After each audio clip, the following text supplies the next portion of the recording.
Friedrich Hayek. Camino de servidumbre. Capítulo 1. El camino abandonado. Cuando el curso de la civilización toma un giro insospechado, cuando, en lugar del progreso continuo que esperábamos, nos vemos amenazados por males que asociábamos con las pasadas edades de barbarie, culpamos, naturalmente, a cualquiera menos a nosotros mismos. ¿No hemos trabajado todos de acuerdo con nuestras mejores luces y no han trabajado incesantemente muchas de nuestras finas inteligencias para hacer de este un mundo mejor?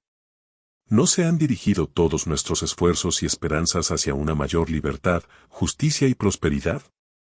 Si el resultado es tan diferente de nuestros propósitos, si en lugar de disfrutar de libertad y prosperidad nos enfrentamos con esclavitud y miseria, ¿no es evidente que unas fuerzas siniestras deben haber frustrado nuestras intenciones, que somos las víctimas de alguna potencia maligna, la cual ha de ser vencida antes de reanudar el camino hacia cosas mejores?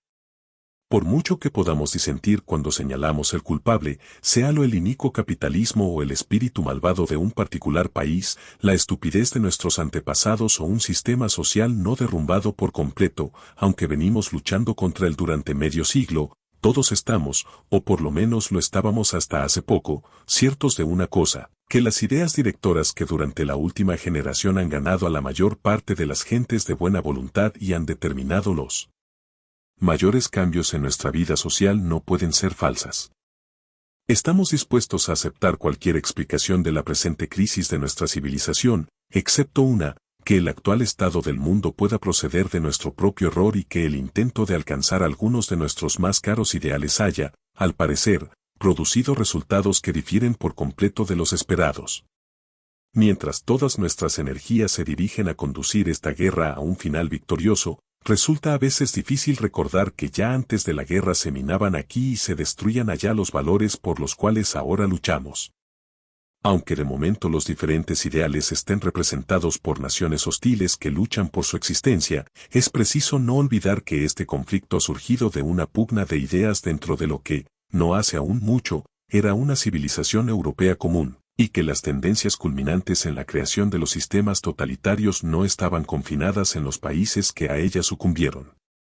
Aunque la primera tarea debe ser ahora la de ganar la guerra, ganarla nos reportará tan solo otra oportunidad para hacer frente a los problemas fundamentales y para encontrar una vía que nos aleje del destino que acabó con civilizaciones afines. Es algo difícil imaginarse ahora a Alemania e Italia, o a Rusia, no como mundos diferentes, sino como productos de una evolución intelectual en la que hemos participado. Es más sencillo y confortante pensar, por lo menos en lo que se refiere a nuestros enemigos, que son enteramente diferentes de nosotros y que les ha sucedido lo que aquí no puede acontecer. Y, sin embargo, la historia de estos países en los años que precedieron al orto del sistema totalitario muestra pocos rasgos que no nos sean familiares. La pugna externa es el resultado de una transformación del pensamiento europeo, en la que otros avanzaron tanto que la llevaron a un conflicto irreconciliable con nuestros ideales, pero la transformación no ha dejado de afectarnos. Que un cambio de ideas y la fuerza de la voluntad humana han hecho del mundo lo que ahora es, aunque los hombres no previesen los resultados, y que ningún cambio espontáneo en los hechos nos obligaba a moldar así nuestro pensamiento, es quizá particularmente difícil de ver para un inglés, y ello porque el inglés, afortunadamente para él, marchó en esta evolución a la saga de la mayor parte de los pueblos europeos. Todavía consideramos los ideales que nos guían y nos han guiado durante la pasada generación como ideales que solo en el futuro han de alcanzarse y no vemos hasta qué punto han transformado ya en los últimos 25 años, no solo el mundo, sino también Inglaterra. Todavía creemos que hasta hace muy poco estábamos gobernados por lo que se llamaba vagamente las ideas del siglo XIX o el principio de laissez-faire. En comparación con algunos otros países, y desde el punto de vista de los impacientes por apresurar el cambio, puede haber alguna justificación para esta creencia. Pero aunque hasta 1931 Inglaterra solo había seguido lentamente el sendero por el que otros caminaban, también nosotros habíamos avanzado tanto, que únicamente quienes alcanzan con su memoria los años anteriores a la Primera Guerra saben lo que era un mundo liberal. El punto decisivo, que las gentes apenas han reconocido todavía, no es ya la magnitud de los cambios ocurridos durante la última generación, sino el hecho de significar una alteración completa en el rumbo de nuestras ideas y nuestro orden social. Al menos durante los 25 años anteriores a la transformación del espectro del totalitarismo en una amenaza real, hemos estado alejándonos progresivamente de las ideas esenciales sobre las que se fundó la civilización europea. Que este movimiento, en el que entramos con tan grandes esperanzas y ambiciones, nos haya abocado al horror totalitario, ha sido un choque tan profundo para nuestra generación, que todavía rehúsa relacionar los dos hechos. Sin embargo, esta evolución no hace más que confirmar los avisos de los padres de la filosofía liberal que todavía profesamos. Hemos abandonado progresivamente aquella libertad en materia económica sin la cual jamás existió en el pasado libertad personal ni política. Aunque algunos de los mayores pensadores políticos del siglo XIX, como de Tocqueville y Lord Acton, nos advirtieron que socialismo significa esclavitud, hemos marchado constantemente en la dirección del socialismo. Y ahora, cuando vemos surgir ante nuestros ojos una nueva forma de esclavitud, hemos olvidado tan completamente la advertencia, que rara vez se nos ocurre relacionar las dos cosas. Cuán fuerte es la ruptura, no solo con el pasado reciente, sino con todo el desarrollo de la civilización occidental, que significa el rumbo moderno hacia el socialismo, se ve con claridad si la consideramos, no solo sobre el fondo del siglo XIX, sino en una perspectiva histórica más amplia. Estamos abandonando rápidamente no solo las ideas de Camden y Bright, de Adam Smith y Hume e incluso de Locke y Milton, sino una de las características de la civilización occidental tal como se ha desarrollado a partir de sus fundamentos establecidos por el cristianismo y por Grecia y Roma. No solo el liberalismo de los siglos XIX y XVIII, sino el fundamental individualismo que heredamos de Erasmo y Montaigne, de Cicerón y Tácito, Pericles y Tucídides, se han abandonado progresivamente. El dirigente nazi que describió la revolución nacionalsocialista como un contrarrenacimiento estaba más en lo cierto de lo que probablemente suponía.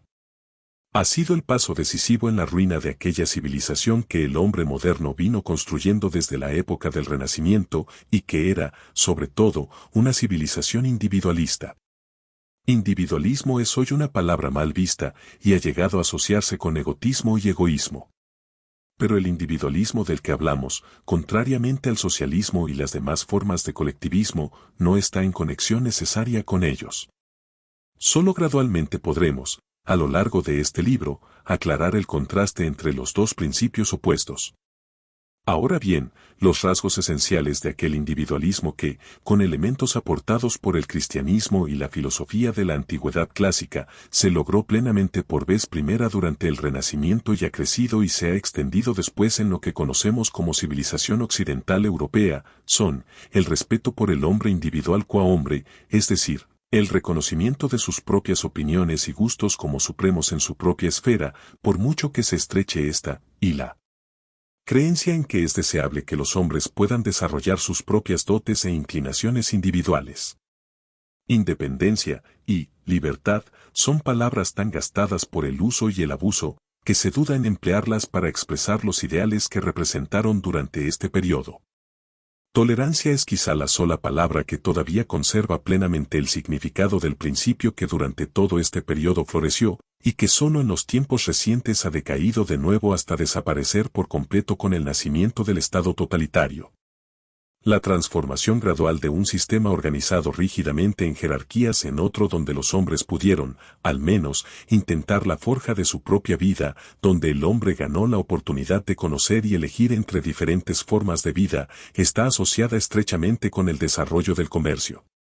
Desde las ciudades comerciales del norte de Italia, la nueva concepción de la vida se extendió con el comercio hacia el occidente y el norte, a través de Francia y el suroeste de Alemania, hasta los Países Bajos y las Islas Británicas, enraizando firmemente allí donde un poder político despótico no la sofocó. En los Países Bajos y en Gran Bretaña disfrutó por largo tiempo su más completo desarrollo y por primera vez logró una oportunidad para crecer libremente y servir de fundamento a la vida política y social de estos países.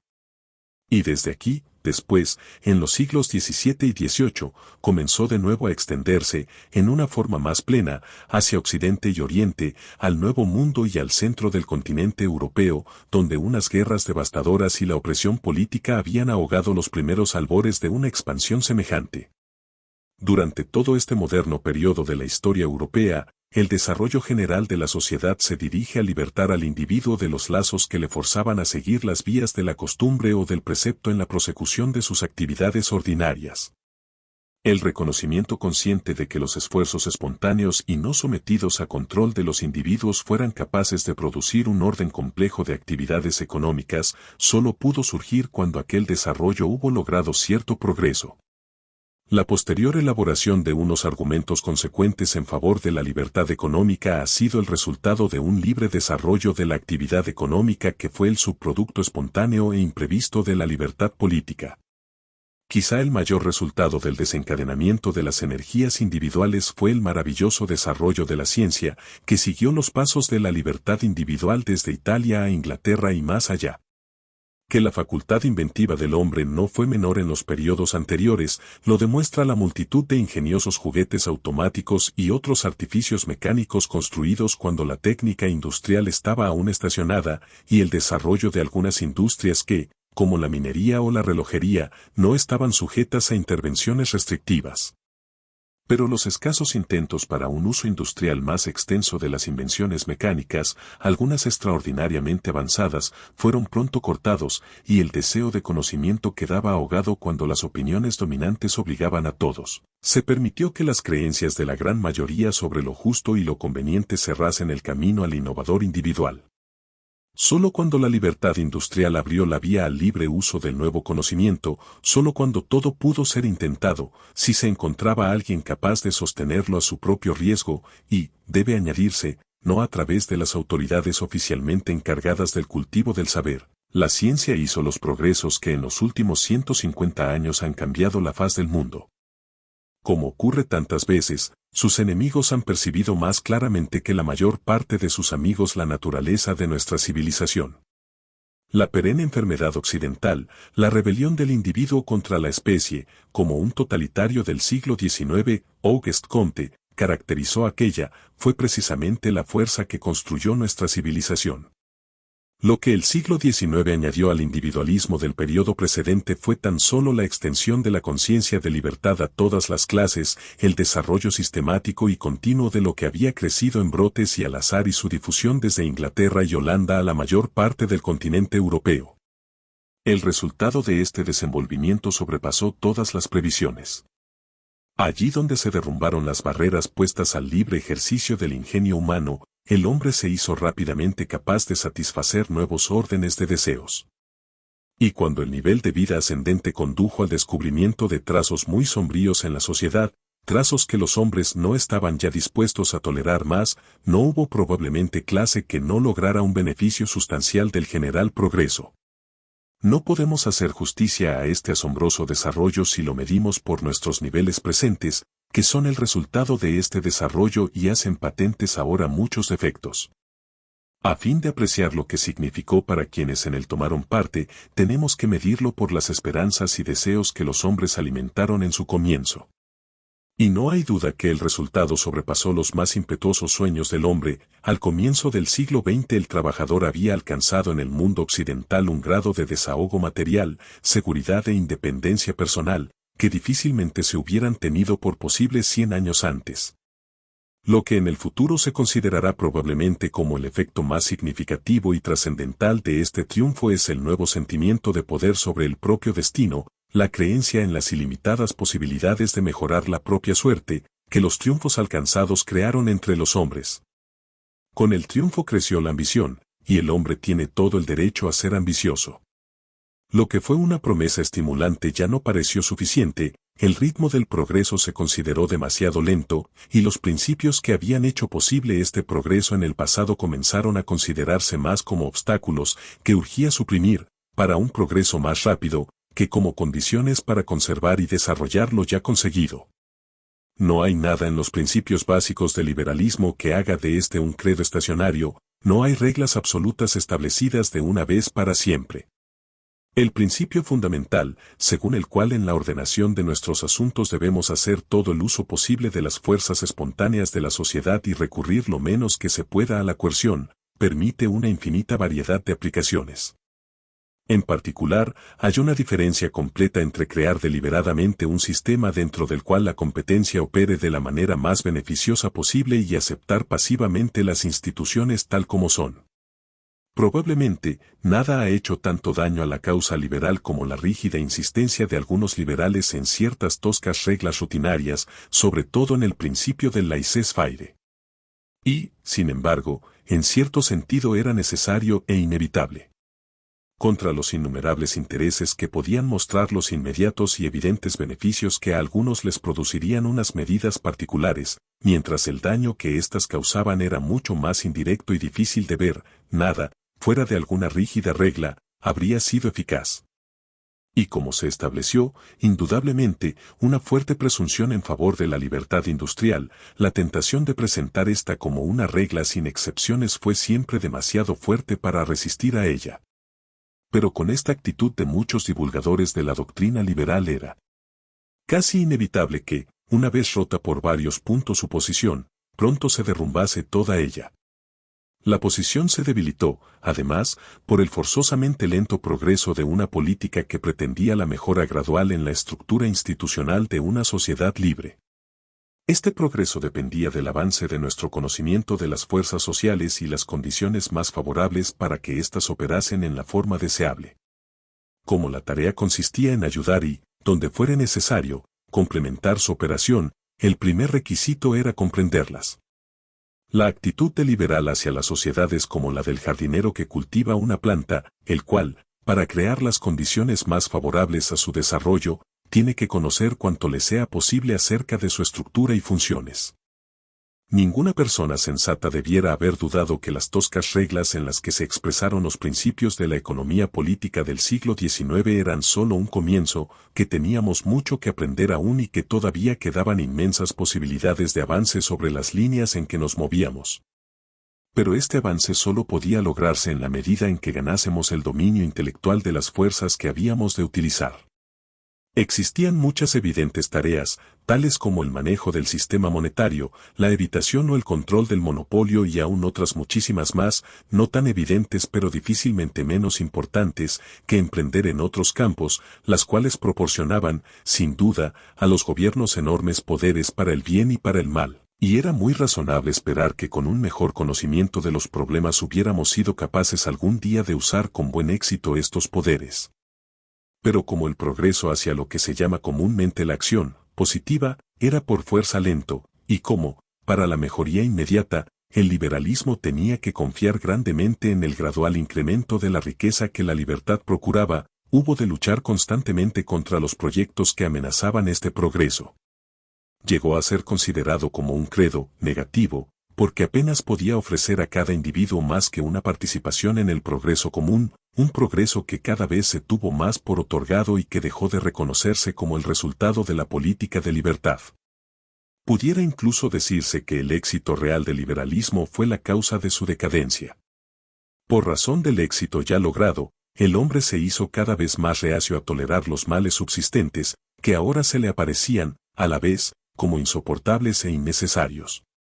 A causa de la creciente impaciencia ante el lento avance de la política liberal, la justa irritación contra los que usaban la fraseología liberal en defensa de privilegios antisociales y la ambición sin límites aparentemente justificada por las mejoras materiales logradas hasta entonces, sucedió que, al caer el siglo, la creencia en los principios básicos del liberalismo se debilitó más y más. Lo logrado vino a considerarse como una posición segura e imperecedera, adquirida de una vez para siempre. La atención de la gente se fijó sobre las nuevas demandas, la rápida satisfacción de las cuales parecía dificultada por la adhesión a los viejos principios. Se aceptó cada vez más que no podía esperarse un nuevo avance sobre las viejas líneas dentro de la estructura general que hizo posible el anterior progreso, sino mediante una nueva y completa modelación de la sociedad. No era ya cuestión de ampliar o mejorar el mecanismo existente, sino de raerlo por completo, y como la esperanza de la nueva generación vino a centrarse sobre algo completamente nuevo, declinó rápidamente el interés por el funcionamiento de la sociedad existente y la comprensión de su mecanismo, y al declinar el conocimiento sobre el modo de operar el sistema libre, decreció también nuestro saber acerca de qué es lo que de su existencia depende. No es aquí el lugar de discutir cómo fue alimentado este cambio de perspectiva por la incuestionada transposición a los problemas de la sociedad, de los hábitos mentales engendrados en la reflexión sobre los problemas tecnológicos, los hábitos mentales del hombre de ciencia y del ingeniero, de discutir cómo estos tendieron, a la vez, a desacreditar los resultados del anterior estudio de la sociedad que no se adaptaban a sus prejuicios y a imponer ideales de organización a una esfera para la que no eran apropiados. Lo que aquí nos preocupa es mostrar cuán completamente, aunque de manera gradual y por pasos casi imperceptibles, ha cambiado nuestra actitud hacia la sociedad. Lo que en cada etapa de este proceso de cambio pareció tan solo una diferencia de grado, ha originado ya en su efecto cumulativo una diferencia fundamental entre la vieja actitud liberal frente a la sociedad y el enfoque presente en los problemas sociales. El cambio supone una completa inversión del rumbo que hemos bosquejado, un completo abandono de la tradición individualista que creó la civilización occidental. De acuerdo con las opiniones ahora dominantes, la cuestión no consiste ya en averiguar cuál puede ser el mejor uso de las fuerzas espontáneas que se encuentran en una sociedad libre. Hemos acometido, efectivamente, la eliminación de las fuerzas que producen resultados imprevistos y la sustitución del mecanismo impersonal y anónimo del mercado por una dirección colectiva y consciente de todas las fuerzas sociales hacia metas deliberadamente elegidas. Nada ilustra mejor esta diferencia que la posición extrema adoptada en un libro muy elogiado, y cuyo programa de la llamada Planificación para la Libertad hemos de comentar más de una vez. Jamás hemos tenido que levantar y dirigir el sistema entero de la naturaleza, escribe el Dr. Karl Mannheim, como nos vemos forzados a hacerlo hoy con la sociedad. La humanidad tiende cada vez más a regular su vida social entera, aunque jamás ha intentado crear una segunda naturaleza. Es significativo que este cambio en el rumbo de las ideas ha coincidido con una inversión del sentido que siguieron éstas al atravesar el espacio. Durante más de 200 años las ideas inglesas se extendieron hacia el este. La supremacía de la libertad, que fue lograda en Inglaterra, parecía destinada a extenderse al mundo entero.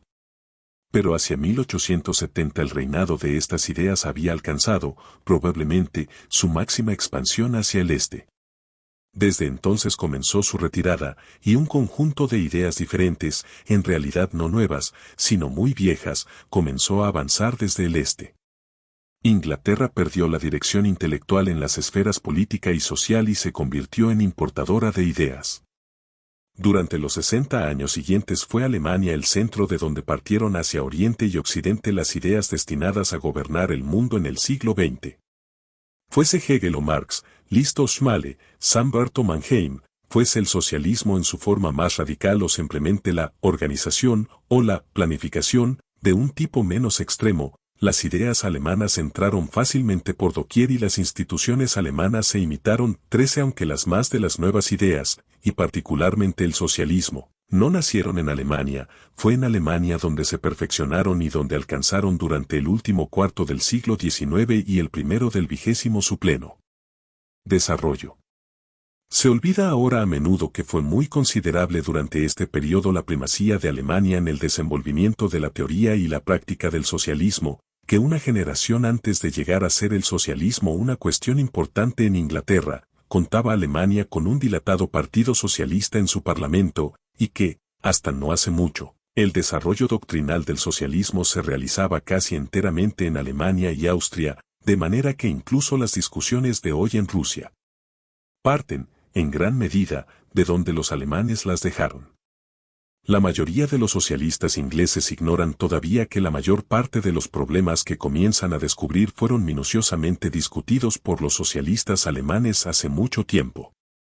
La influencia intelectual que los pensadores alemanes fueron capaces de ejercer sobre el mundo entero durante este periodo descansó no solo en el gran progreso material de Alemania, sino más aún en la extraordinaria reputación que los pensadores y hombres de ciencia alemanes habían ganado durante los 100 años anteriores, cuando Alemania llegó, una vez más, a ser un miembro cabal e incluso rector de la civilización europea común. Pero pronto sirvió esto para ayudar a la expansión, desde Alemania, de las ideas dirigidas contra los fundamentos de esta civilización. Los propios alemanes, o al menos aquellos que extendieron estas ideas, tuvieron plena conciencia del conflicto. Lo que había sido como una herencia de la civilización europea se convirtió para ellos, mucho antes de los nazis, en civilización occidental, pero occidental no se usaba ya en el viejo sentido de Occidente, sino que empezó a significar a Occidente del Rin. Occidente, en este sentido, era liberalismo y democracia, capitalismo e individualismo, libre cambio y cualquier forma de internacionalismo o amor a la paz. Mas, a pesar de este mal disfrazado desprecio de un cierto número, cada vez mayor, de alemanes hacia aquellos, frívolos, ideales occidentales, o quizá a causa de ello, los pueblos de Occidente continuaron importando ideas alemanas y hasta se vieron llevados a creer que sus propias convicciones anteriores eran simples racionalizaciones de sus intereses egoístas, que el libre cambio era una doctrina inventada para extender los intereses británicos y que los ideales políticos que Inglaterra dio al mundo habían pasado de moda irremediablemente y eran cosa de vergüenza.